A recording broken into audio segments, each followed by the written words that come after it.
Queridos, é um prazer estar aqui com os irmãos, uma honra poder compartilhar da palavra do Senhor, né, com vocês.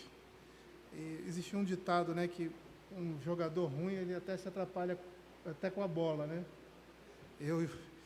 Eu sou um desses jogadores, eu me atrapalho com tudo que está ao meu redor, principalmente com o microfone. Não sou muito bom com o microfone, minha esposa é que sabe disso.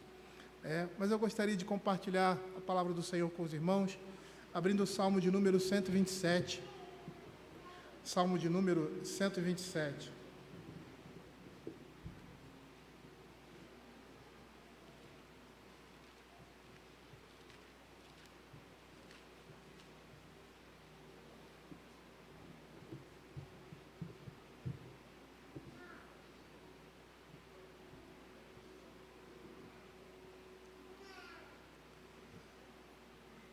Diz a palavra do Senhor assim: se o Senhor não edificar a casa, em vão trabalham os que edificam. Se o Senhor não guardar a cidade, em vão vigia a sentinela. Inútil vos será levantar de madrugada, repousar tarde, comer o pão que penosamente granjeaste, aos seus amados ele dá enquanto dorme. Herança do Senhor são os filhos, o fruto do ventre seu galardão, como flechas na mão do guerreiro, assim os filhos da mocidade. Feliz o homem que este deles assoljava, não será envergonhado quando pleitear com os inimigos à porta. Vamos orar mais uma vez, vamos abaixar as nossas cabeças e orar ao Senhor. Senhor, queremos te agradecer, ó Pai, pela oportunidade que o Senhor tem, que temos no Senhor, de estarmos aqui, contemplando a Tua palavra, esperando, Senhor, que o Senhor fale ao nosso coração através dela. Ultrapassa os nossos limites, ó Senhor Deus, as nossas limitações, ó Senhor, as nossas deficiências, e fala, Senhor, ao coração da Tua igreja, Pai. Abre, Senhor, as nossas mentes, o nosso entendimento, para recebermos a Tua palavra, Pai, e contemplarmos a Tua face, Senhor Deus, por meio dela. Fica com o Teu povo, Senhor Deus. Ouve, Senhor Deus, o nosso clamor. Atende, Senhor Deus, a nossa súplica, Pai. Queremos ouvir a Sua voz. É o que nós pedimos, em nome de Jesus. Amém. Bom, o tema desse nosso congresso, seminário, sei lá como a gente pode dizer, desse nosso encontro, é reformando a família, né? E a Escritura nos mostra como nós devemos viver em família. Ela nos revela como, né, esse reformar a família se dá. É só voltarmos à Escritura e vermos o que ela diz a respeito disso. E eu gostaria de expor o Salmo 127, porque ele fala de família. Mas ele não só fala de família, ele vai falar do governo de Deus no mundo. Esse salmo vai nos mostrar que a ordem da sociedade, política e da família é mantida pela bênção de Deus. E aí nós vamos perceber que não é habilidade ou diligência do homem ou sabedoria humana que mantém essa ordem. Esse salmo vai comprovar que Deus governa o mundo e a vida humana. E se nós olharmos para o contexto do Salmo, nós vamos perceber que esse Salmo, que é um Salmo de Salomão, é direcionado para a família da aliança. A família da aliança é aquela que recebeu a lei de Deus e praticava a lei de Deus, colocava essa lei em prática. E nós sabemos que alguns são muito hábeis em colocá-la em prática, outros não são tão hábeis assim, mas apesar disso, nós não podemos ser presunçosos, não temendo fazer alguma coisa na dependência exclusiva de nossa própria sabedoria e força. E esse salmo ele vai nos exortar a invocarmos a Deus e sermos modestos. Por outro lado, o salmista aqui, ele não estará condenando a diligência e o esforço, pelo contrário. O salmista quer dizer que a nossa diligência ansiosa de nada se aproveita, exceto quando Deus vai abençoar os nossos esforços. Ou seja, significa dizer que será inútil todo o trabalho e habilidades na manutenção da família, fora dos padrões estabelecidos por Deus. E mesmo assim, nós precisamos entender que é Deus quem vai outorgar dos céus os resultados prósperos. É Deus, pelo exercício da sua soberania, do seu poder, que vai operar em nós e vai nos fazer prosperar. E aí nós podemos perceber que os homens planejam como as coisas devem funcionar, concebem grandes empreendimentos, mas nada podem realizar se Deus não estender as suas mãos e usá-los como instrumento. E perceba uma coisa, isso só é possível quando fazemos a sua vontade. E aí, nessa perspectiva, o Espírito Santo vai, nesse salmo, reprovar a nossa insensatez de não entender que é Deus nos usando para que os resultados aconteçam. O louvor do nosso sucesso, que acompanha nossos esforços, deve ser atribuído exclusivamente a Deus. E quando percebemos que a nossa condição terrena depende inteiramente da boa vontade de Deus, aí nós não podemos, mais uma vez, nos exaltar. E a suma, ou seja, o resumo desse salmo é o seguinte: de nada valem os projetos ou os esforços dos seres humanos, se Deus não faz com que prospere. E por isso nós precisamos compreender que nenhuma atividade ou obra humana para o reino de Deus será frutífera, a menos que Deus abençoe com a sua presença e o seu auxílio. E é nessa perspectiva que eu gostaria de trabalhar com os irmãos. O Salmo 127, quando ele começa dizendo assim: se o Senhor não edificar a casa, em vão trabalham os que edificam. Se o Senhor não guardar a cidade, em vão vigia a sentinela. A primeira coisa que nós precisamos entender é que o nosso trabalho está incluído quando Deus está edificando a casa.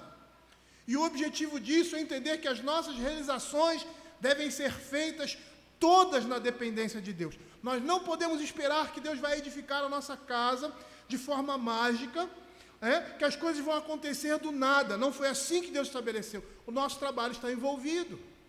Lá em Provérbios capítulo 21, verso 31, a palavra de Deus diz assim: o cavalo prepara-se para o dia da batalha, mas a vitória vem do Senhor.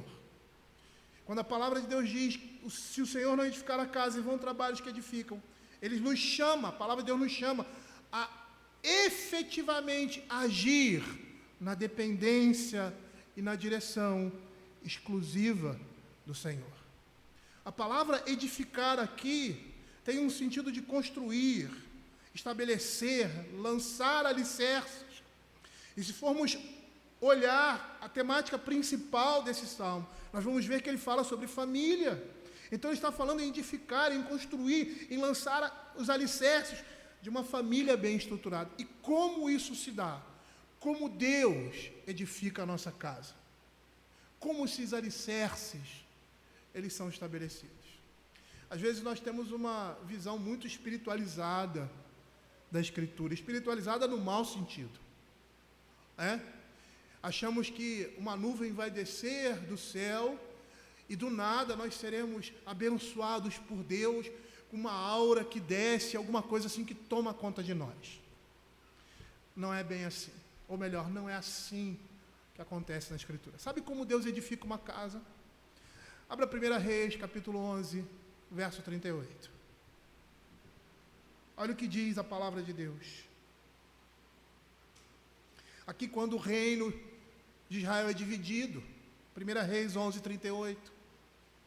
Se ouvires tudo o que eu te ordenar, e andares nos meus caminhos, e fizeres o que é reto perante mim, guardando os meus estatutos, os meus mandamentos, como fez Davi, meu servo, eu serei contigo, e te edificarei uma casa estável, como edifiquei a Davi, e te darei a Israel. A estabilidade familiar, social, aqui estaria associada a uma vida debaixo das instruções divinas. E isso seria estar na dependência de Deus. E a partir daí os resultados viriam. E a Escritura nos mostra vários textos que apontam para essa direção. Lá em Mateus capítulo 1, não precisa abrir, Mateus capítulo 7, versos 24 e 27. O finalzinho do Sermão do Monte. Quando o Senhor dá várias instruções à sua igreja, aos seus discípulos, como a igreja deveria ser, como os seus discípulos deveriam ser. E lá no finalzinho ele compara esses dois homens que constroem duas casas distintas, uma fundamentada na rocha e a outra fundamentada na areia. Aquele que construiu a sua casa nesses preceitos que o Senhor está apresentando inicialmente aí, é aquele que construiu na rocha. Mas aquele que quer viver da sua forma e da sua maneira, longe dos padrões estabelecidos por Deus, é aquele que construiu na areia, e a sua destruição está próxima. Nós acabamos de ler aqui Efésios capítulo 5, e nós vamos ver ali o apóstolo Paulo falando sobre a vida cristã, sobre a família, sobre procedimentos santos, a relação familiar, a relação de trabalho, a preparação do crente com relação às tentações nesse mundo. São essas instruções que nós devemos vivenciar nas nossas vidas, e a partir daí dizer que o Senhor está edificando a nossa casa. E por que isso? Porque muitas vezes nós queremos construir as nossas vidas debaixo de ensinos e pressupostos mundanos, e não queremos ser afligidos ou receber as consequências disso. Pais que não se relacionam com seus filhos, e por isso são complacentes com eles, que não disciplinam seus filhos biblicamente, estão cansados, não querem ter trabalho, ou qualquer outro motivo, são permissivos, não se envolvem com seus filhos, com o andamento da sua casa, é apenas o espectador das coisas que estão acontecendo, filhos que não respeitam a autoridade dos seus pais, porque os seus pais nunca representaram isso na vida deles. Pais que não têm tempo para a família, por estarem envolvidos demais com o seu trabalho e sua profissão, porque o único objetivo na vida deles é crescer profissionalmente e ganhar muito dinheiro. A Escritura vai dizer que isso é inútil. Inútil é o trabalho do homem quando esse esforço está fora daquilo que Deus estabeleceu. Como Ele quer que a nossa família seja edificada. E mesmo quando estivermos aplicando o seu ensino em nossas vidas, nós devemos entender que o sucesso não é nosso, mas é do Senhor. E o Senhor quis ensinar isso para o seu povo. Abram Deuteronômio capítulo 7, verso de 11 a 13. Deuteronômio 7, verso de 11 a 13. Olha o que ele diz. Guarda, pois, os mandamentos, os estatutos e os juízos que hoje te mando cumprir. Será, pois, que se ouvires esses juízos, guardares e cumprires, o Senhor teu Deus te guardará a aliança e a misericórdia prometida sob o juramento dos teus pais. Ele te amará, te abençoará e te fará multiplicar. Também abençoará os teus filhos e o fruto da tua terra, o teu cereal e o teu vinho, o teu azeite e as crias das tuas vacas, as tuas ovelhas, na terra que sob juramento a teus pais prometeu dar-te. Abram também Deuteronômio capítulo 8, verso de 11 a 19. Percebam que esse capítulo 7 desses versos, ele está dizendo as mesmas coisas que o salmista está dizendo aqui. É por meio desses mandamentos, esses estatutos, que Deus está edificando o nosso lar. E nós só podemos dizer que Deus está edificando as nossas vidas e seremos abençoados por isso quando estamos andando nos caminhos do Senhor. Olha o que diz Deuteronômio capítulo 8, verso de 11 a 19. Guarda, não te esqueças do Senhor teu Deus, não cumprindo os seus mandamentos, os seus juízos, os seus estatutos que hoje te ordeno, para não se ceder depois que teres comido e estiveres farto, depois de haveres edificado boas casas e morado nelas, depois se multiplicar os teus gados e os teus rebanhos, se aumentar a tua prata e o teu ouro, e ser abundante tudo quanto tem, se eleve o teu coração e te esqueças do Senhor teu Deus, que te tirou da terra do Egito, da casa da servidão, que te conduziu por aquele grande e terrível deserto de serpentes abrasadoras, de escorpiões e secura, em que não havia água, e que te fez sair da água da pederneira, que no deserto sustentou com maná, que teus pais não conheciam, para te humilhar, para te provar e afinal te fazer bem. Não digas, pois, no teu coração, a minha força e o poder do meu braço me adquiriram essas riquezas. Antes te lembrarás do Senhor teu Deus, porque é Ele o que te dá força para adquirir riquezas, para confirmar a aliança que sob juramento prometeu a teus pais, como hoje se vê. Jamais poderemos alcançar as bênçãos de Deus para as nossas famílias se nós não nos apropriarmos daquilo que Ele nos ensina na sua palavra. Nós não teremos sucesso algum, não alcançaremos a prosperidade prometida, tão prometida nas Sagradas Escrituras como no Salmo 1. Antes o seu prazer está na lei do Senhor, e na sua lei medita de dia e de noite. Ele é como árvore plantada, porque medita e vive essa lei. Junto a correntes de água, que no devido tempo dá o seu fruto, e cujas folhagens não murcham, e tudo quanto ele faz será bem sucedido.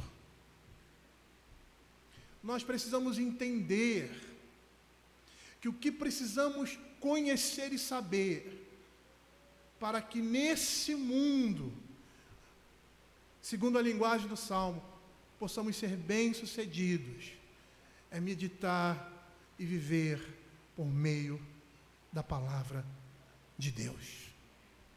É assim que nós podemos dizer com certeza que Deus está edificando a minha casa. Quando eu estou vivendo a vida cristã e colocando em prática, com todas as dificuldades que eu tenho, com todos os impedimentos, e apesar de nós, o Senhor vai nos abençoar, porque nós estamos utilizando as suas armas, nós estamos fazendo a sua vontade, nós queremos cumprir os propósitos de Deus na vida da nossa família. Mas percebam aqui a contraparte desse verso. Se o Senhor não edificar a casa, em vão trabalham os que a edificam. A contraparte do verbo vai complementar essa condicional do verso anterior, dizendo que o trabalho do homem é sem valor algum quando se empreende uma obra fora dos padrões de Deus. Se o Senhor não estiver dirigindo a nossa família, será inútil qualquer esforço. O verbo aqui, no original labutar, tem o sentido de um trabalho árduo, com uma conotação de um esforço enfadonho. Esse verbo descreve a frustração e a infrutuosidade e os benefícios passageiros de uma labuta cotidiana. Nenhuma atividade ou obra humana para o reino de Deus será frutífera, a menos que Deus abençoe com a sua presença e auxílio. E isso Ele faz abundantemente quando nós estamos nos utilizando das suas armas, quando nós estamos andando nos caminhos do Senhor. Mas o salmista vai dizer que esse trabalho será inútil. Inútil vos será levantar de madrugada, repousar tarde, comer o pão que penosamente granjeaste aos seus amados, Ele dá enquanto dorme. Qualquer trabalho, é isso que o salmista está dizendo aqui, será inútil para glorificar a Deus se o Senhor não estiver edificando o nosso lar. Ou seja, se nós estivermos conduzindo os nossos filhos, nossas famílias, nossas esposas, por meio de uma sabedoria humana. E utilizando a linguagem do próprio texto, podemos dizer, como pode Deus guardar, cuidar de algo que Ele não edificou? Porque nós estamos vivendo não da maneira como o Senhor prescreve, e que temos a necessidade de descobrir ou reformar a nossa vida constantemente segundo a palavra de Deus, mas estamos seguindo outras vozes, outros ensinamentos. Nós estamos seguindo o mundo. É interessante essa palavra aqui no original, edificar. Lá, o DIT é um dicionário internacional de teologia, é um dicionário semântico. E ele dá o sentido dessa palavra, e eu gostaria de reproduzi-la literalmente. O DIT diz assim: o significado teológico de banar, ou seja, de banar, edificar, pode ser entendido quando se considera o uso do verbo, tendo em primeiro lugar Deus como sujeito, e depois o homem. A ideia aqui é de uma ação conjunta. E aí nós poderíamos dizer com segurança que serão inúteis os esforços dos homens quando esses esforços não representam a vontade de Deus. É por isso que muitas vezes nós vemos lares desfeitos no meio da igreja, famílias que não dão certo. Por quê? Porque estavam distantes da presença de Deus, porque estavam distantes da palavra de Deus. Deus não estava edificando aquele lar, porque estavam longe do Evangelho. E pior, muitas vezes desconhecem o verdadeiro Evangelho. Olha o que diz Deuteronômio capítulo 28, verso 15 e 16, a palavra de Deus diz assim: será porém, que se não deres ouvidos à voz do Senhor teu Deus, não cuidando em cumprir todos os seus mandamentos e seus estatutos, que hoje te ordeno, então virão todas essas maldições sobre ti e te alcançarão. Maldito serás no campo, maldito serás na cidade, maldito serás no campo.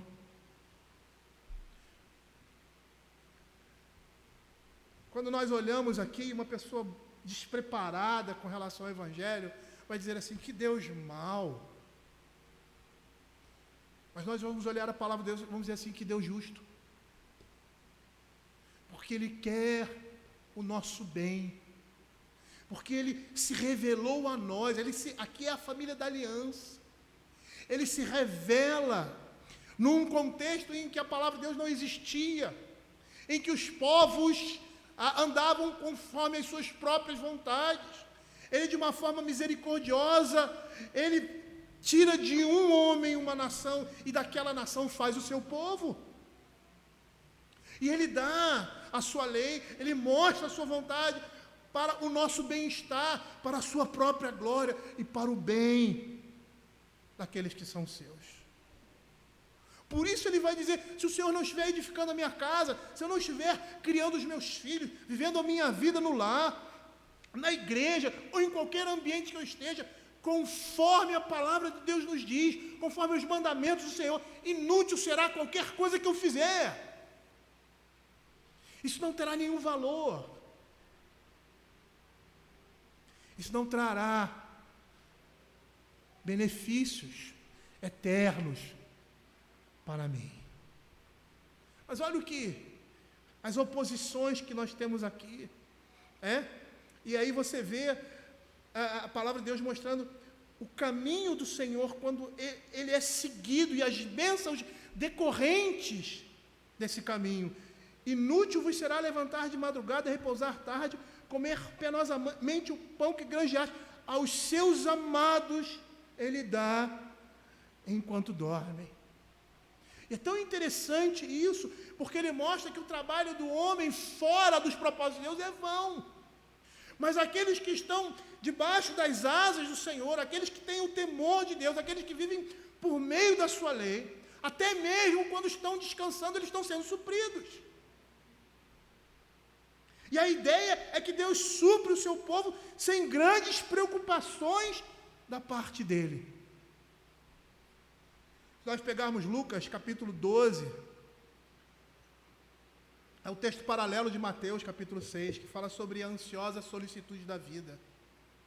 Lá nos versos 31 e 32, que seria a conclusão de tudo aquilo que ele falou anteriormente, ele diz assim, porque os gentios de todo mundo é que procuram essas coisas. O que vamos comer amanhã, o que vamos beber. E o Senhor mostra que essa ansiedade, essa preocupação pecaminosa, desconfiada, não faz parte da vida do crente, não faz parte da realidade do crente que teme ao Senhor. Mas o que ele diz, os gentios é que procuram essas coisas, porque eles não têm Deus. Mas vosso Pai sabe que necessitais dela. Buscai antes de tudo o seu reino e essas coisas vos serão acrescentadas. E o que é interessante nesse verso, que você não vê no capítulo 6 de Mateus, ele diz assim, não temais, ó pequenino rebanho, porque vosso Pai se agradou em dar-vos o seu reino. É como se ele estivesse dizendo, é como ele diz lá em Romanos, Paulo, se ele nos deu o seu filho, ele não dará com ele todas as outras coisas. Se o Senhor nos deu o seu reino, Ele não suprirá as nossas necessidades. Nós não temos que ficar preocupados como se dependesse de nós, da nossa força, do nosso trabalho, o nosso sustento. Porque o Senhor já proveu muito mais. Então nós devemos ficar tranquilos ou descansarmos no Senhor. Lá em Filipenses capítulo 4, versos 6 e 7, o apóstolo Paulo diz assim, não andeis ansiosos de coisa alguma, em tudo, porém, sejam conhecidas diante de Deus as vossas petições, pela oração e pela súplica com ações de graças. E a paz de Deus, que excede todo o entendimento, guardará o vosso coração e a vossa mente em Cristo Jesus. Esse é um versículo que eu uso muito quando estamos passando na igreja ou com alguns irmãos algumas dificuldades.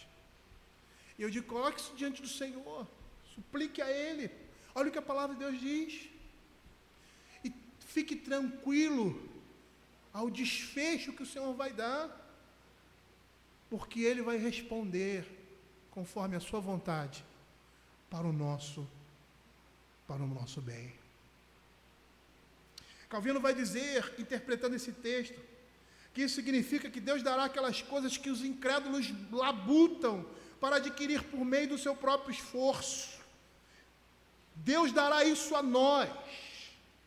O sono aqui seria um labor, um trabalho tranquilo, despreocupado, e esse labor representa que nós, crentes, nos submetemos a Ele pela fé. Seria dizer que entendemos que por mais que façamos e devemos fazer, o sucesso e o bom êxito das nossas ações estão exclusivamente na mão do Senhor. E se nós estamos falando sobre família, eu lembro de muitas vezes, eu e minha esposa, no nosso quarto, na nossa cama, orando e chorando pelos nossos filhos, porque víamos já desde pequeno a impiedade no coração, a dureza no coração, a dificuldade de aceitar o Evangelho. E as nossas orações foram ouvidas. Seria dizer que entendemos que por mais que façamos, o sucesso e o êxito dessas coisas vem do Senhor. Calvino vai dizer que as mãos dos crentes não devem ser ociosas, mas a sua mente descansa na quietude da fé, como se estivesse dormindo. Mesmo porque a chuva cai, os frutos da terra crescem, amadurecem, a roda do moinho gira, o barco segue a sua viagem enquanto estamos dormindo. Frequentemente, quando não estamos fazendo nada, Deus está fazendo muitas coisas em nosso favor, porque é Ele quem cuida de nós. Abre Isaías 64, verso 4. Olha que interessante nesse texto.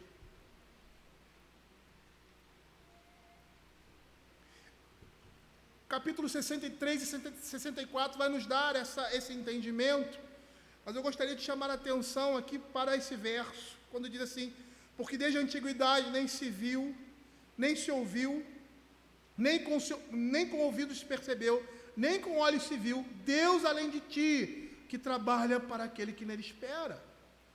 Aqui, nesse verso, o profeta vai comprovar que o Deus de Israel é o único Deus em que se pode confiar. E por quê? Porque Ele é o único que age em favor daqueles que esperam nele.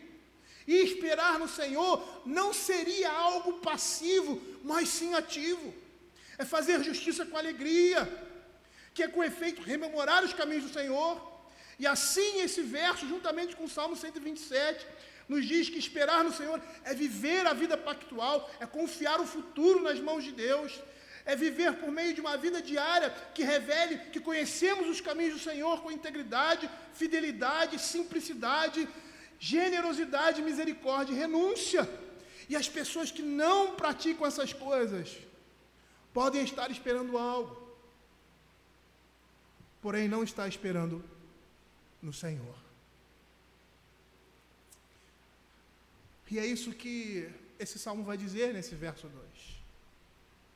O nosso trabalho, aquilo que nós fazemos, só terá proveito, falando na linguagem aqui, as nossas famílias, a criação dos nossos filhos, a nossa igreja, aquilo que fazemos, o modo como vivemos, só terão frutos eternos se estiverem sustentados na rocha que é Cristo.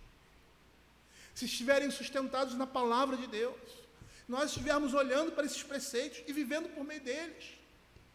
Não porque sabemos que são os melhores, mas porque faz parte de nós. Porque temos necessidade de, como novas criaturas, viver para a glória de Deus. Agora, não seria estranho, num contexto e num livro, num texto, um salmo de família, não seria estranho ele falar dos filhos? Ele fala como o homem deve edificar a sua casa, e essa edificação deve estar fundamentada, deve estar no Senhor, nos seus caminhos, e o trabalho que nós fizermos quando estamos nos caminhos do Senhor, até mesmo quando estamos descansando, o Senhor está trabalhando por nós, está fazendo por nós, na construção do nosso lar, na construção do caráter dos nossos filhos e do nosso próprio caráter em Cristo. Não é à toa que ele fale sobre filhos, porque fazem parte essencial, é parte essencial da família. Hoje em dia nós temos alguns conceitos errados, mundanos, anticristãos, onde o casamento é algo, ou a família é algo em que os filhos não existem. Existe muita gente que pensa isso. Há um tempo atrás, você se pensava em casar, você pensava em descendentes, em filhos, em geração. Hoje em dia, o egoísmo e a falta de visão da palavra de Deus está tão distante que as pessoas hoje querem se casar e não querem ter filhos. E não entendem que é por meio da geração que a igreja terá continuidade. É por meio dos nossos filhos que a igreja continua, que o evangelho é pregado, que esse mundo é temperado. Por isso o Senhor chama dos filhos herança do Senhor. E aí quando ele fala isso, ele vai nos lembrar que os nossos filhos não são frutos do acaso. E que Deus, como bem lhe parece, distribui a cada pessoa a sua parte de filhos. E aí, com esse verso, o salmista quer mostrar que a edificação de uma família é, em última análise, uma dádiva do próprio Deus. Deus é o criador e sustentador da vida. E a vida dos filhos deve ser vista como algo que ele outorga aos pais. Mesmo porque aquele mandamento de Gênesis, crescei e multiplicai-vos, não caiu, ele continua. E é interessante olharmos aqui, herança e galardão, esses termos devem ser entendidos em oposição ao trabalho ou vigor dos homens no verso anterior, pois a ideia comum é que quanto mais forte e saudável for um homem, tanto mais apto é para a procriação. Mas quando ele fala que são heranças do Senhor, são galardões de Deus, o salmista está declarando o contrário, que se tornam pais aqueles que Deus concede essa honra. Esse salmo, o Salmo 127 e o Salmo 128, fala essencialmente sobre família. E muitos dizem que é uma coisa só. E tanto em um como no outro, os filhos estão presentes. E eles são descritos como bênçãos. A Escritura nos diz que nossos filhos são prêmios, são recompensa. É isso que significa. Na nossa sociedade hoje, filhos são impedimento, são problema, são empecilhos. Mas isso é uma mentira. Porque tudo que é bom, tudo que é saudável, tudo que traz prazer, e um prazer santo, ele vem por meio de muito esforço. A criação dos nossos filhos não é diferente. E nós precisamos olhar e ver que eles pertencem ao Senhor.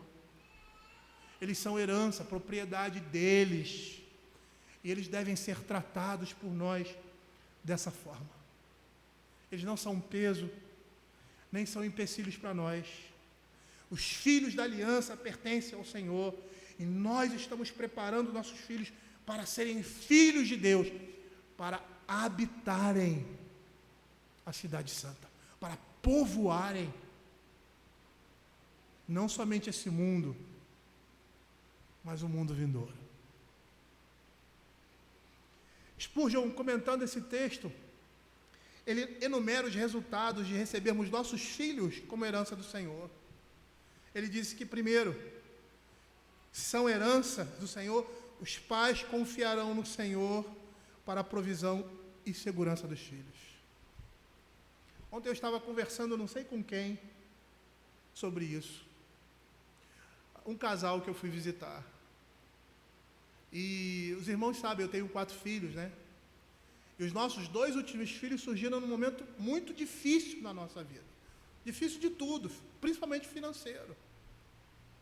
E olha, eu vou lançar uma tese, porque não é a primeira pessoa que eu converso e me diz isso.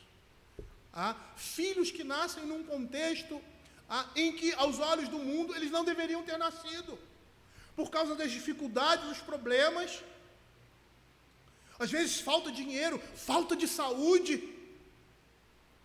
E quando essas coisas estão acontecendo, nós precisamos olhar como bênção de Deus e como Deus abençoa. Pelo menos todos os casos que eu conheci de servos do Senhor que tiveram filhos em contextos difíceis, o Senhor abençoou não somente a família, como os filhos. Multiplicação é sinônimo de bênção.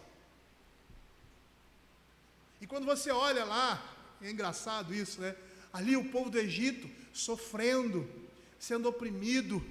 E a Escritura diz assim: quanto mais oprimiam, mais eles cresciam. E sabe o que significa isso? Significa dizer, quanto mais eram oprimidos, mais Deus os abençoava com filhos.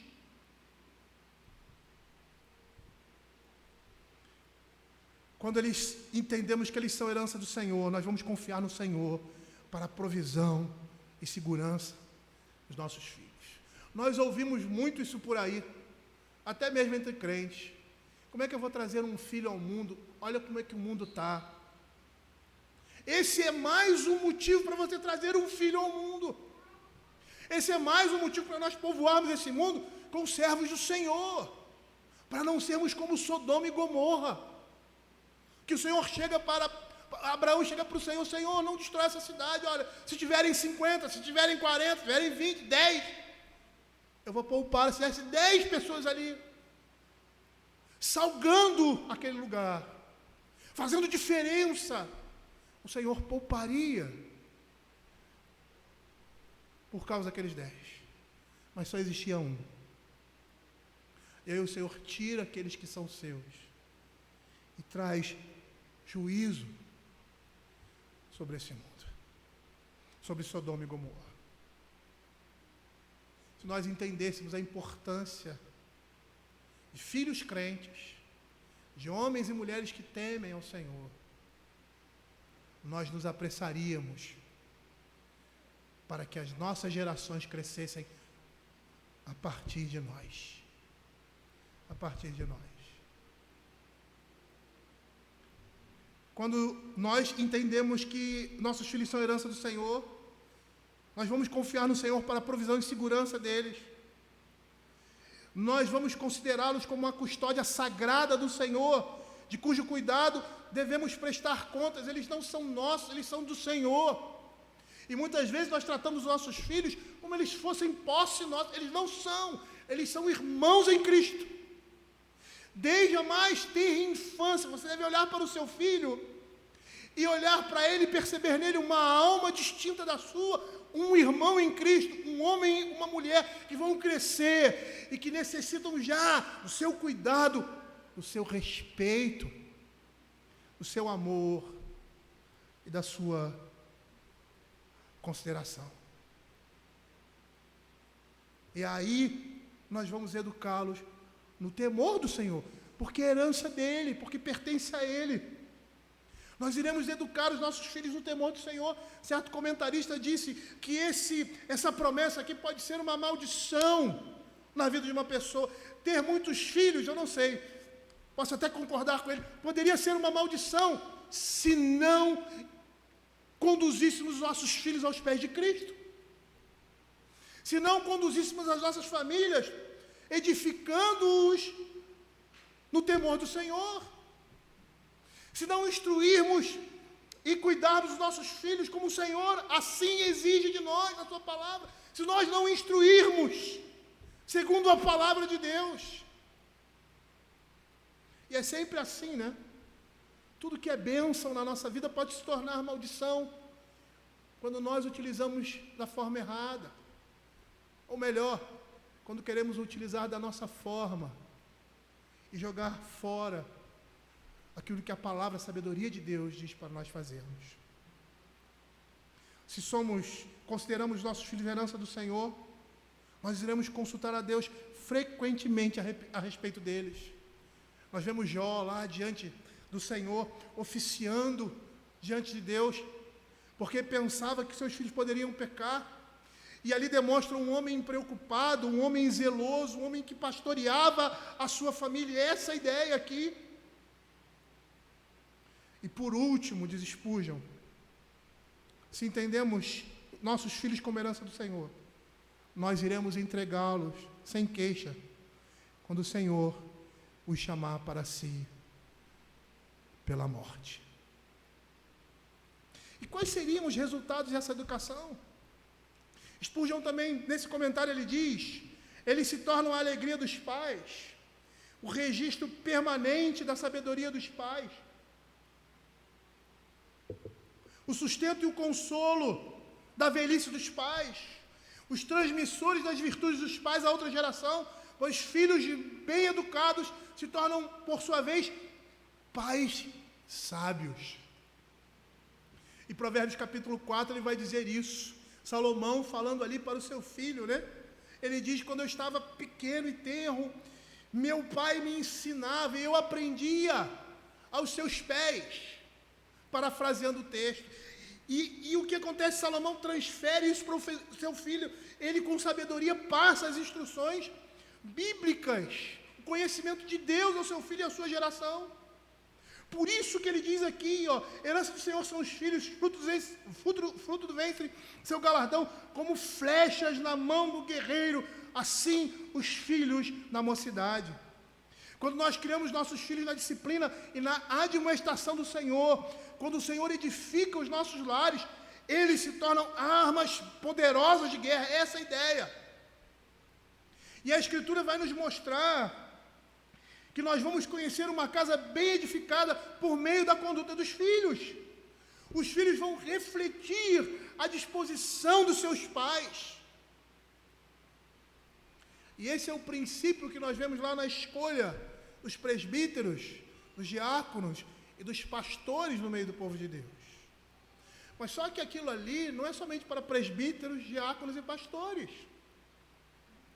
É especialmente para eles, mas é para toda igreja.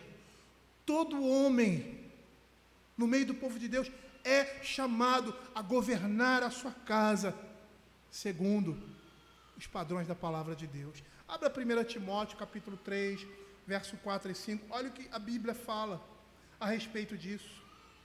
E que governe bem a própria casa, criando os filhos sob disciplina com todo respeito. Pois se alguém não sabe governar a própria casa, como cuidará da igreja de Deus? Os filhos, na sua educação, no seu comportamento, iriam refletir a disposição dos seus pais. Por quê? Porque foram criados num lar onde o Senhor estava edificando, onde a palavra de Deus estava sendo usada, onde ela era aplicada, onde ela era vivida. E quando Paulo também, nessa mesma temática, fala a Tito, no capítulo 1, verso 6, ele diz assim: alguém que seja irrepreensível, marido de uma só mulher, que tenha filhos crentes, que não são acusados de dissolução, nem são insubordinados. E aí nós vamos perceber que nesse contexto, aqui o Salmo 127, ele finaliza com os filhos. Por quê? Porque os filhos levam o nome da família. Nós reconhecemos uma família pela sua descendência, por causa da liderança e da influência dos pais. E a Escritura nos mostra isso de uma forma copiosa na palavra de Deus, por meio de muitos ensinamentos. Provérbios 22, verso 6, abra aí. Quando ele diz assim, ele está falando aos pais: ensina a criança no caminho que deve andar, e ainda quando for velho não se desviará dele. E certa vez eu estava lendo um comentário que eu fiquei assim impressionado com isso. Porque quando nós olhamos aqui, né, nós tendemos a trazer esse ensino direto para a Escritura. Mas aqui, o escritor de Provérbios, o poeta, está falando de uma lei. Por isso que ele usa o presente do indicativo aqui, na tradução, ensina. É uma lei. Ele está dizendo que tudo que você ensinar ao seu filho quando pequeno, ele vai carregar para o resto da sua vida. Essa é a ideia. E aí nós entendemos porque muita gente ama determinados times. Porque os seus pais amam. Porque gostam ou se dedicam a alguma profissão. Porque os seus pais se dedicam a determinada profissão. Porque algumas famílias andam de um determinado jeito. Porque eles vivenciaram isso dentro das suas casas. E isso foi muito bom. E eles querem continuar vendo porque eles aprenderam dessa forma. Mas o contrário também é verdade. o que nós estamos ensinando aos nossos filhos. Se você abrir Efésios capítulo 6, verso 4, a palavra do Senhor vai dizer assim: e vós, pais, não provoqueis vossos filhos a ira, mas criai-os na disciplina e na admoestação do Senhor. É aqui, esse é o fundamento. Criar na disciplina. É interessante porque a palavra criar aqui dá a ideia de uma ama que cuida amavelmente.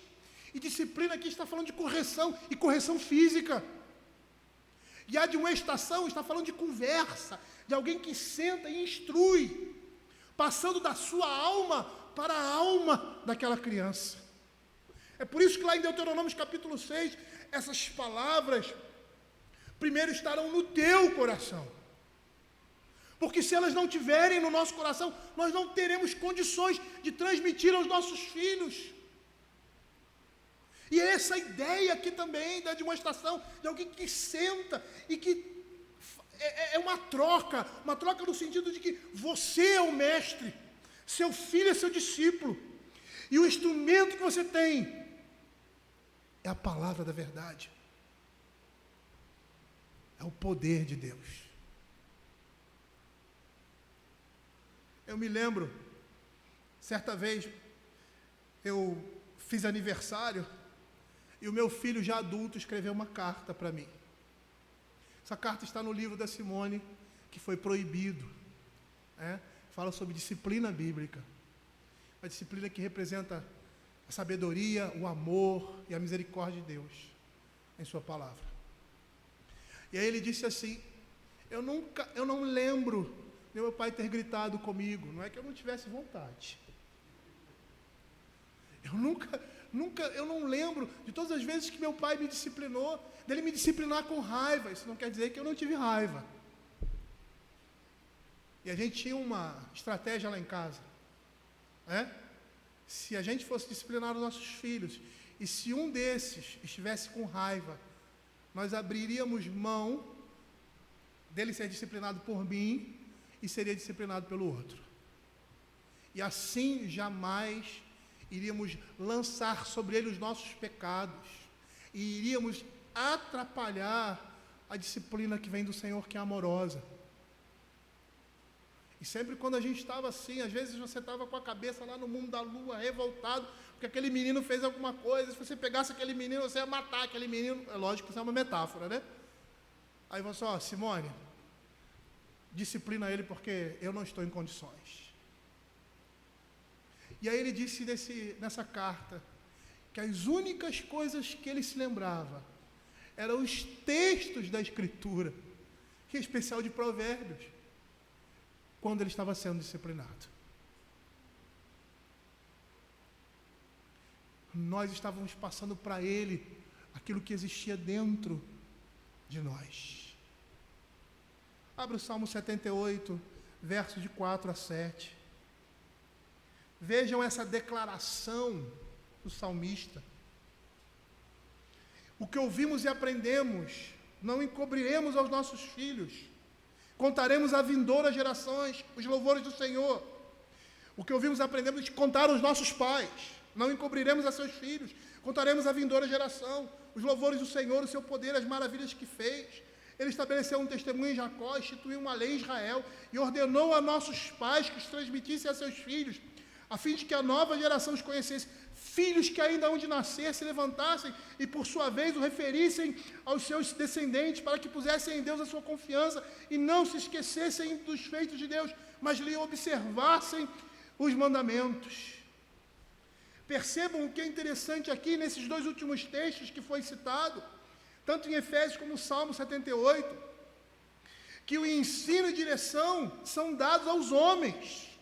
Quando ele diz lá, pais, não provoqueis vossos filhos a ira, ele está falando aos homens.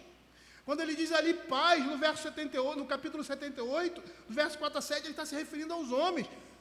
A liderança da família, da disciplina, da instrução é dos homens. As suas esposas são colaboradoras, auxiliadoras na condução da família. Mas a responsabilidade cai sobre eles, apesar delas estarem mais tempo com os nossos filhos do que nós. Mas a responsabilidade é nossa.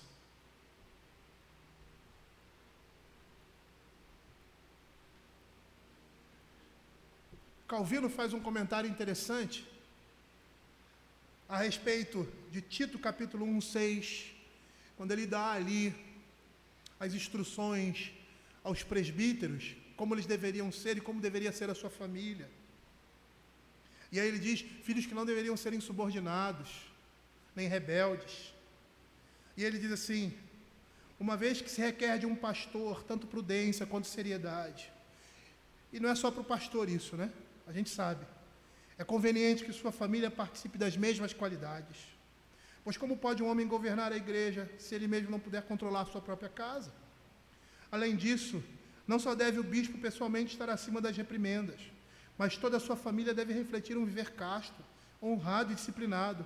Portanto, ele transmite a Timóteo, bem detalhadamente, as qualidades que tem a esposa do bispo, que a esposa do bispo deve possuir. Aqui, porém, sua primeira exigência é que os filhos sejam crentes, para que se faça notório que são nutridos na sã doutrina da piedade e do temor do Senhor.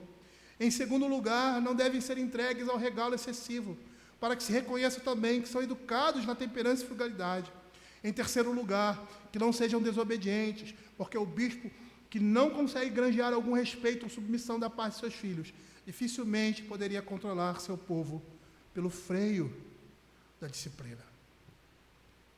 Os líderes da igreja seriam conhecidos pela estabilidade de suas famílias na criação dos seus filhos. É isso que esses dois textos vão mostrar ali de Paulo a Timóteo e a Tito. E se nós formos olhar o contexto, aqui temos uma ilustração da sociedade antiga do Oriente, com o pensamento de os filhos provendo proteção em tempo de tribulação e velhice. Essa é a ideia. E que se eles fossem criados debaixo da instrução divina, no temor do Senhor, se o Senhor estivesse edificando a sua casa por meio do ensino dos pais aos seus filhos, eles seriam essa proteção na velhice dos pais. Feliz o homem que enche deles a sua aljava, não será envergonhado quando pleitear com os inimigos à porta. Como flechas na mão do guerreiro, assim são os filhos da mocidade. Eu estava lendo um comentário, acho que era de Spurgeon, se eu não me engano, e ele está dizendo aqui nós temos uma verdade implícita. Filhos da mocidade significa que os crentes tenham necessidade de se casarem cedo. Eu achei muito interessante isso. Porque a coisa que eu mais me arrependo na minha vida foi não ter casado antes. Eu podia ter casado 1 ano ou 2 anos antes do que eu me casei. Casei com 23. Com 21 eu já podia assumir uma família. E eu estava começando a namorar a Simone. E depois da vida que nós tivemos, dos filhos que nós tivemos, a vida com as dificuldades, com todas aquelas glórias e maravilhas e dificuldades que existem no relacionamento conjugal, eu olhava para trás e por que eu não comecei antes? Por que eu não comecei antes? E me arrependo até hoje. Me arrependo de não ter tido mais filhos. Mas o Senhor sabe todas as coisas. Ele diz assim, feliz o homem que enche deles a sua aljava. Não será envergonhado quando pleitear com os inimigos à porta. Eles são herança do Senhor. Consequentemente, ter muitos filhos é uma bênção. Não é maldição. E a ideia aqui é de alguém que está sendo congratulado, parabenizado, felicitado por ter muitos filhos. A aljava carregava no mínimo 5 flechas. Então, toda vez que eu me lembro desse texto, eu me lembro da nossa vida, né, conjugal. E quando nós tivemos o Lucas, que foi o nosso primeiro filho, foi uma festa. Os amigos, né, as pessoas em volta, a família sempre, né? Até a família, né, alguns familiares. E tal, se alegraram. Quando tiveram Israel, quando olharam, quando Davi nasceu, já fizeram uma cara. Quando a Júlia nasceu, vocês são loucos. E era uma época que nós estávamos no seminário. Uma época muito difícil, em todos os sentidos. E eu não conseguia entender, porque era muito difícil criar 4 filhos.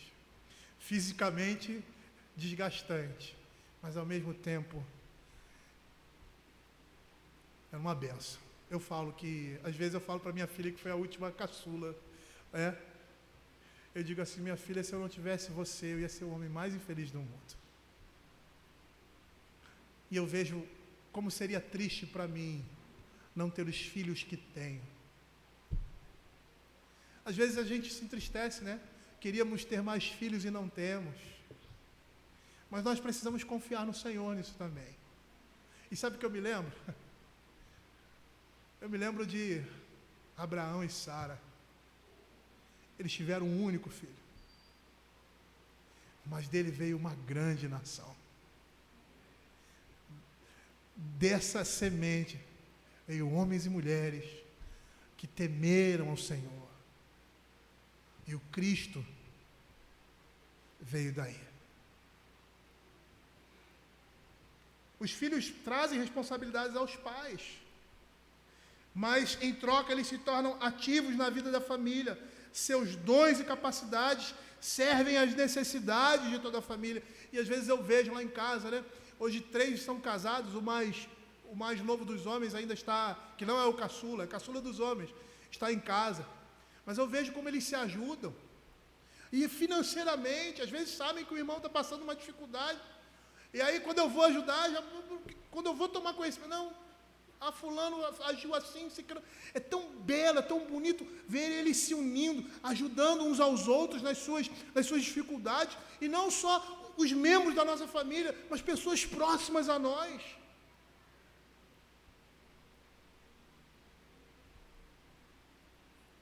Os seus dons e as suas capacidades servem às necessidades de toda a família e da igreja também. E a casa que é edificada por Deus, ela não cai em vergonha ou desgraça pública por causa dos filhos. Os filhos aqui, nesse salmo, são descritos como pessoas que, distinguidos por retidão e integridade, não hesitam em prestar conta de suas vidas ao Senhor.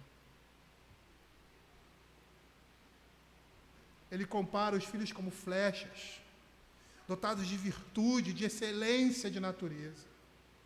Calvino vai dizer que a virtude e moral dos nossos filhos são elementos que constituem a proteção que os filhos devem propiciar aos pais. Então, assim, os filhos que devemos desejar são aqueles que amem a prática da retidão, estejam dispostos a obedecer às leis do Senhor e preparados para prestar conta das suas vidas diante de Deus. E embora os pais devam criar diligentemente os filhos sob o sistema de disciplina santa, deve-se lembrar de que nunca terão êxito em atingir o alvo desejado, se não for por meio da especial graça de Deus. Quando nós olhamos para trás e vemos todos os nossos esforços, tudo aquilo que fizemos, às vezes sem conhecer o Evangelho como conhecemos hoje, e o Senhor foi gracioso e nos abençoou com filhos que são muito melhores do que nós percebemos que é somente pela graça de Deus. Eu me lembro de certa vez eu estava disciplinando um dos meus filhos, o Lucas, o mais velho, e levei ele ao banheiro e conversamos ali 40 minutos sobre o pecado dele. Ele devia ter uns 7, 8 anos de idade. E eu disse uma coisa para ele que voltei a repetir depois. Eu disse para ele assim: meu filho, nós estamos no mesmo barco. Somos 2 pecadores. Se eu não disciplinar você, eu estarei pecando como você contra o Senhor. E essa é a realidade. É interessante que na vida familiar e principalmente na disciplina com os nossos filhos, nós aprendemos mais do que ensinamos. Porque somos obrigados a vivenciar a palavra de Deus em toda a sua amplitude. E ele diz aqui: feliz o homem que este deles assoljava, não será envergonhado quando pleitear com os inimigos à porta. Essa figura final apresenta algumas possibilidades. A primeira possibilidade é que esse homem era um juiz que julgava, e naquilo que ele julgava era exemplo de justiça e retidão, tendo os seus filhos como exemplo. Uma segunda possibilidade era alguém que pleiteava alguma coisa diante dos juízes da cidade, e naquilo que ele pleiteava, ele não era envergonhado pelo comportamento de seus filhos. E a terceira possibilidade era uma acusação mentirosa com relação aos seus filhos. E na vida daquela família, na vida daquelas pessoas, o testemunho vivo se apresentava. E aquela acusação por si só se tornava falsa. Calvino finaliza o seu comentário dizendo assim: o salmista também sugere com esses versos que por mais que nos dediquemos à prática da integridade, nunca viveremos sem detratores e caluniadores, pois se a integridade de vida fosse isenta de toda calúnia, não teríamos nenhum conflito com os nossos inimigos. E aqui, para elucidar isso que Calvino fala, nesse contexto, é aquilo que Pedro diz, que tivermos que sofrer, que soframos por mentiras, porque as pessoas nos perseguem e estão nos caluniando, não porque pecamos ou pelo nosso pecado. Porque aí o nosso sofrimento é justo, mas quando estamos sofrendo por causa da justiça, o Senhor está nos abençoando, Ele está vendo, e Ele está abençoando as nossas vidas. Eu gostaria de concluir, queridos, esse salmo com as seguintes palavras: se nós conduzirmos os nossos caminhos em outros que não sejam os caminhos do Senhor, estaremos construindo em cima de pó. Não adiantará nosso trabalho profissional, o respeito que podemos angariar dos outros, os bens que acumulamos no decorrer da nossa vida, ou qualquer outra vitória conseguida nesse mundo. Tudo será inútil. Por quê? Porque o nosso propósito é buscar o reino de Deus em primeiro lugar. Eu me lembro de Agostinho, no seu livro Confissões, ele falando de seus pais que eram pobres e fizeram tudo para dar o melhor para ele, colocaram eles em colégio de padre, queriam que eles tivessem uma boa educação. Mas ele reconhece isso e diz assim, que não deram o que era mais importante a eles, a fé. E aqueles que conhecem a vida de Agostinho sabem da sua conversão, que ele teve uma vida promíscua e participou muito tempo de uma seita herética. E ele reconhecia que todo o esforço que os pais dele tiveram não teve valor algum, porque esqueceram de dar aquilo que era o principal, de transmitir a fé. Não terá nenhum valor para nós se nossos filhos forem advogados, médicos, empresários, pessoas conhecidas na sociedade, bem financeiramente, mas se estiverem eternamente longe de Deus. Nada disso vai adiantar para eles e nem para nós. E eu gostaria de terminar abrindo Mateus. Eu gostaria que a igreja abrisse também Mateus, capítulo 7, versos de 24 a 26. Quando ao final do Sermão do Monte, o Senhor se volta para os seus discípulos, depois de ensiná-los o que era e como deveria viver um discípulo de Cristo. Ele se volta para os seus discípulos e diz assim: todo aquele, pois, que ouve estas minhas palavras e as pratica, será comparado a um homem prudente, que edificou a sua casa sobre a rocha. E caiu a chuva, transbordaram os rios, sopraram os ventos e deram com ímpeto contra aquela casa, que não caiu, porque fora edificada sobre a rocha. E todo aquele que ouve essas minhas palavras e não as pratica, será comparado a um homem insensato, que edificou a sua casa sobre a areia. E caiu a chuva, transbordaram os rios, sopraram os ventos, e deram com ímpeto contra aquela casa, e ela desabou, sendo grande a sua ruína. Alguns comentaristas dizem que o texto aqui está se referindo àquele último dia, onde todos nós estaremos perante a face de Deus. E todas as coisas serão reveladas diante do Senhor. E naquele momento estaremos sustentados em quê? A nossa sustentação será a rocha, será Cristo, ou a nossa sustentação será esse mundo? Quais os conceitos que você tem sobre o casamento, sobre a vida familiar, sobre a criação de filhos?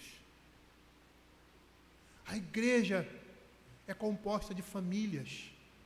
A sociedade é composta de famílias. A nossa sociedade está doente porque não tem o Evangelho. E o sinal, ou seja, o sinal aparente, a evidência, melhor dizendo, dessa doença se mostra nas nossas famílias, nas famílias brasileiras, na forma como vivem. Mas nós, como povo de Deus, precisamos ser o sal desse mundo. Os nossos filhos e as nossas filhas, como diz a Escritura, devem ser como plantas viçosas. E isso só o Evangelho da graça de Deus pode fazer na vida deles. Nós devemos representar isso na vida dos nossos filhos. Como é difícil a vida cristã. Como é difícil viver em santidade e integridade. Mas sabe que a Bíblia fala a respeito disso? Com essa palavra na mão, a própria palavra nos diz assim: aquele que começou boa obra em vós, há de completá-la no dia de Cristo Jesus. O apóstolo Pedro diz que o Senhor colocou à nossa disposição tudo aquilo que é suficiente para a vida e piedade. E essas coisas estão aqui ao nosso alcance. Nós precisamos viver essas coisas. Nós precisamos viver essas coisas porque essas coisas devem ser ansiadas por nós. Nós precisamos viver essas coisas porque isso faz parte da nossa nova natureza. E como novas criaturas, precisamos aprender cotidianamente qual é a vontade de Deus nas nossas vidas. Vamos orar.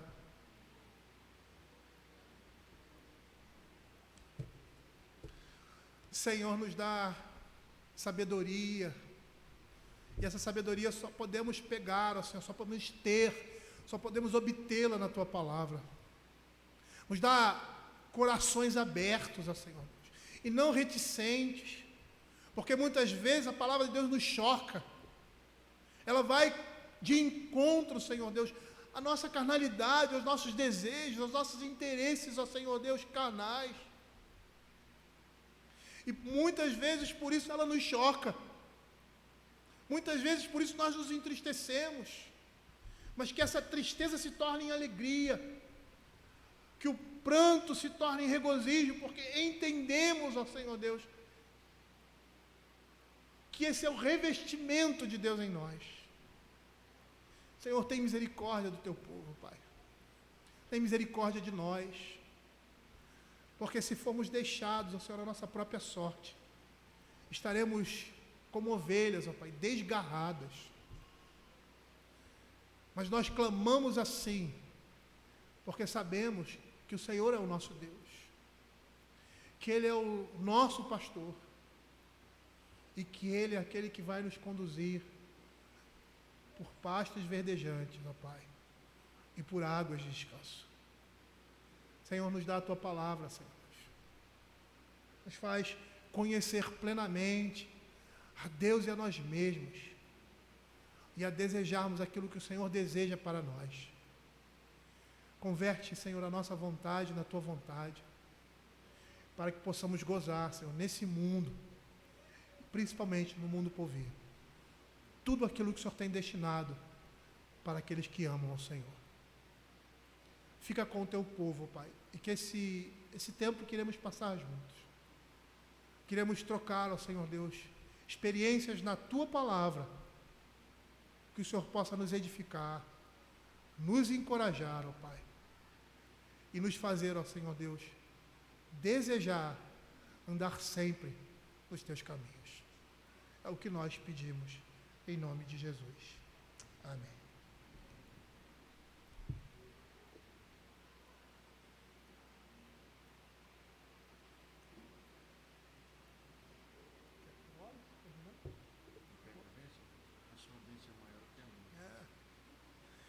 Queridos, vamos ficar de pé e vamos orar terminando esse nosso momento. Senhor, mais uma vez queremos te agradecer, ó Pai, e como ovelhas, ó Pai, como pessoas completamente perdidas e sem rumo que somos, ó Pai. Se não estivermos, ó Senhor, plantados, fixados na videira que é Cristo.